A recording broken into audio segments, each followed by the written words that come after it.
Hi, I'm Dr. G. Prithvi, Consultant Intervention Cardiologist at TX Hospital, Uppal.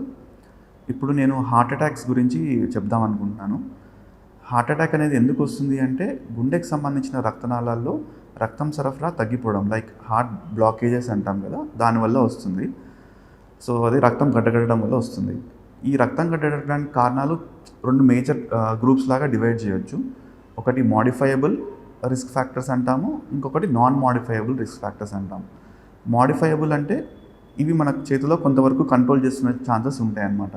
Like ఏంటిది అంటే smoking, drinking, diabetes, hypertension, dyslipidaemia అంటే increased cholesterol levels, lack of physical activity అంటే exercise లేకపోవడం, like excessive stress, ఇవన్నీ మన చేతిలో కొంతవరకు ఉంటాయి.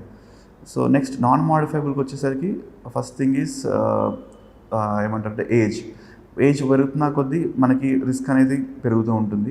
Next thing is sex, that is మగవాళ్ళకి కొంచెం ఆడవాళ్ళతో పోలిస్తే రిస్క్ ఎక్కువ ఉంటుంది హార్ట్ అటాక్ రావడానికి.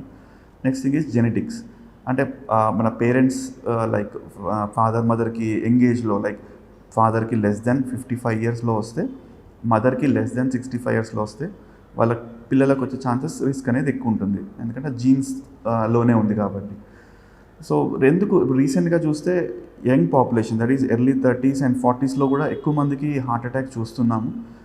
సో ఎందుకు వస్తుంది అంటే మోస్ట్ లైక్లీ వాళ్ళ యొక్క లైఫ్ స్టైల్, మెయిన్లీ వాళ్ళ స్ట్రెస్ లెవెల్స్ ఎక్కువగా ఉంటున్నాయి, both in family and work stress, and late nights work చేస్తున్నారు, స్లీప్ క్వాలిటీ సరిగా ఉండట్లేదు, and the habits mainly smoking and drinking అనేది చాలా ఎక్కువగా ఇన్సిడెంట్స్ ఉంటుంది యంగ్ పాపులేషన్లో ఈ మధ్య.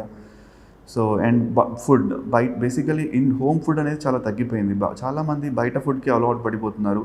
సో స్విగ్గీ, జొమాటో ఇవన్నీ వచ్చేసరికి ఇన్స్టెంట్ ఫుడ్ వాళ్ళు ఆర్డర్ చేస్తున్నారు. దాంట్లో వాళ్ళు యూజ్ చేసే ఆయిల్, చీజ్ కంటెంట్ ఇవన్నీ ఎక్కువ అయిపోతున్నాయి, పిజ్జాస్, బర్గర్స్ ఎక్కువ అయిపోతున్నాయి.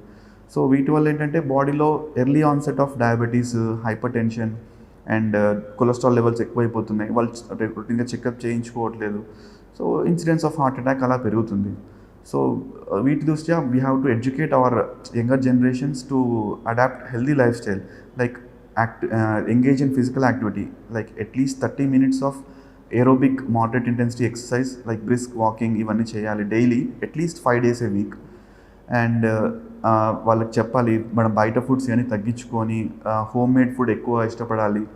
And mainly the stress management, yoga and meditation are very good thing. So at least ఒక ప్రాణాయామము, సంథింగ్ మెడిటేషన్, అట్లీస్ట్ ఒక 1/2 hour to 1 hour per day. So వాళ్ళ టైం కేటాయిస్తే డెఫినెట్గా స్ట్రెస్ లెవెల్స్ అన్ని తగ్గి ఓవరాల్గా మన ఈ risk factors like diabetes, hyper tension తగ్గించుకొని ఈ ఫిజికల్ యాక్టివ్గా ఉంటే ఇన్సిడెన్స్ ఆఫ్ హార్ట్ అటాక్స్ కొంతవరకన్నా తగ్గించుకునే ఛాన్సెస్ ఉంటాయి. Thank you.